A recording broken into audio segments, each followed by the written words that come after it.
Kaixo ikasle maiteok eta ongi etorriak gure kanalera.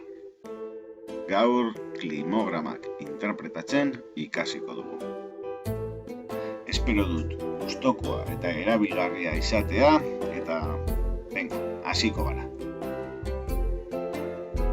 Lehenengo eta behin, klimograma bat zer den zehaztu behar du. Klimograma bat grafiko bikoitz mota bat da. Leku eta denbora tarte jakin batean, urtebetez normalean, izandako klimaren berri ematen digu.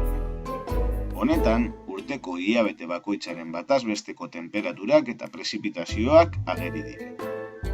Zutabe urdinek hilabete bakoitzaren prezipitazio kopurua adierazten dute, eta lerro gorriak ardiz bataz besteko temperatura.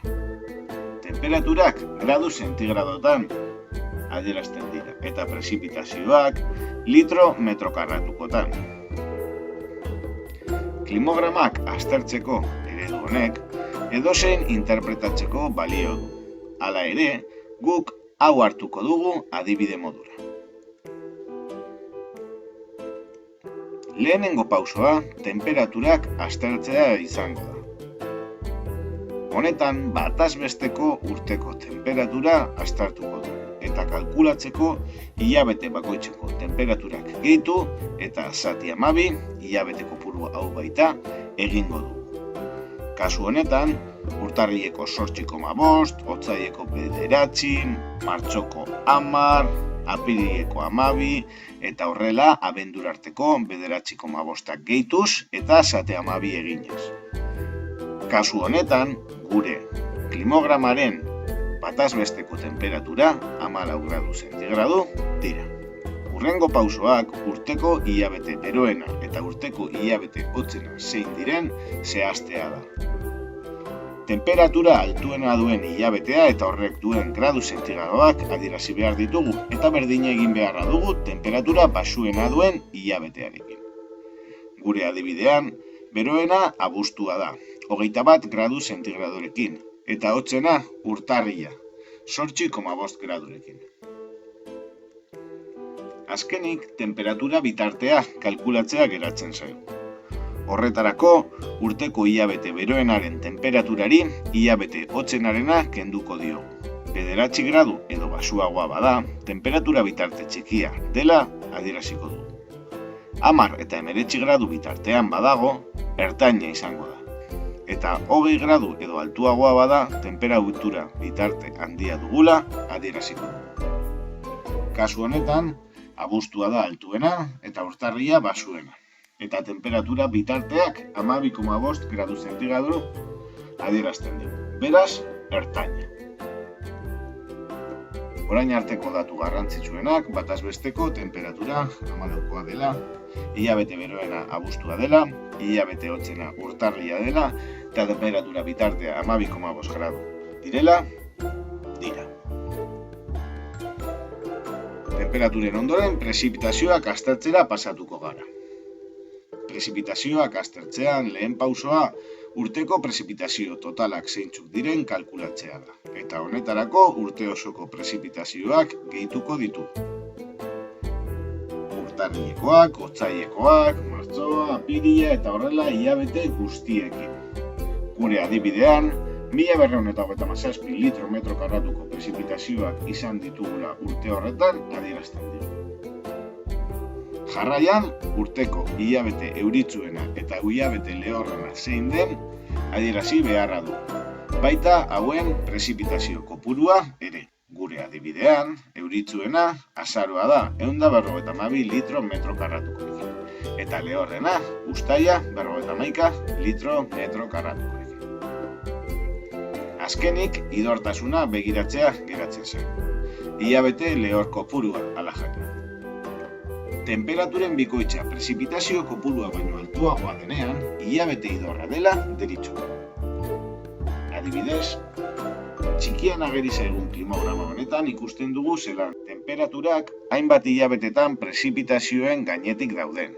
Horrek adierazten du hilabete guzti horiek idorrak direla, eta adierazi beharko duguna zenbat hilabete eta zeintzuk diren izango.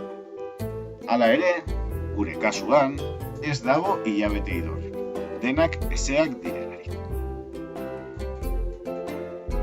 Orain arte prezipitazioen inguruan izan ditugun datuak, urteko prezipitazio kopurua totala 1257 litrometro karratuko direla, hilabete euritsuena azaroa dela, lehorrena uztaila eta idortasun hilabeterik ez dugula dira.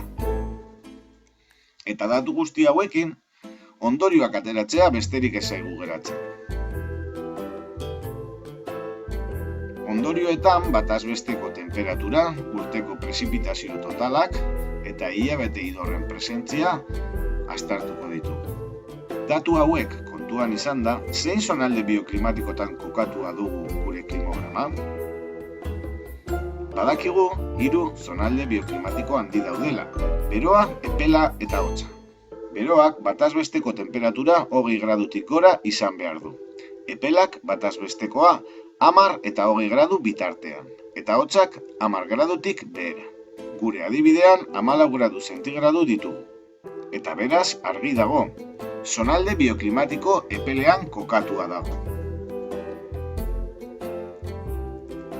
Zonalde bioklimatiko epelaz hitz egiten gabiltzara zehaztu ondoren, galdera honi erantzun beharko diogu. Zein klimataz ari gara hitz egiten? Klima kontinentalaz, hilabeteren batek bataz besteko temperatura 0 azpitik izan behar duelarik.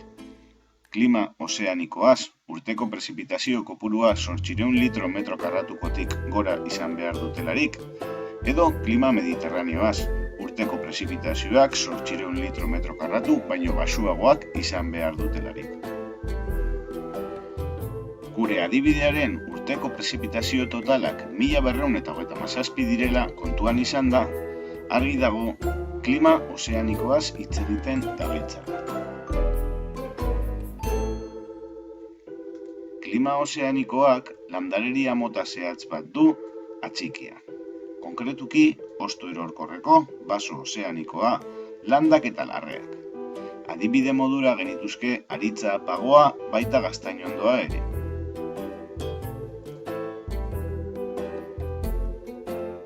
Landareriaekin batera, animalia batzuk ageri zaizkigu klima mota honetan. Tamaina desberdinetako belarjale, harrapari eta karraskariak alajane. Oreina, otsoa, azeria edo urtsintxa dira honen adibide argiak. Gure klimograma zein hiritan kokatua dagoen zehazterako orduan, garrantzitsua da ere jakitea zein hemisferiotan kokatua dagoen. Badakigu gutxi gorabehera 3 aukera handi ditugula. Lehenengoa, hego hemisferioan egotea da.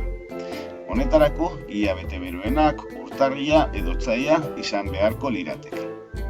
Bigarren aukera, ekuatoretik gertu egotea da. Kasu honetan, temperaturak beroak mantenduko dira urte osoan. Azkenengo aukera, ipar hemisferioan egotea da. Hilabete beroenak uztaila eta abuztua izango dituelarik. Gure klimogramari begiradatxo bat botata, argi ikusten dugu ipar hemisferioan gaudela.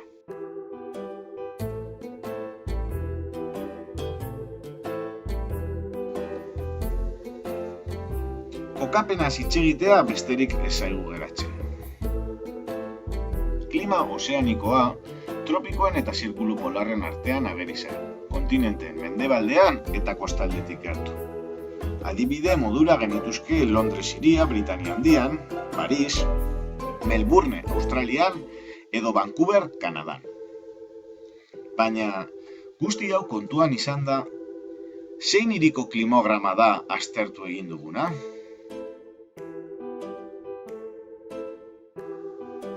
Bai lagunok, Bilbo hiriaren klimograma izan da.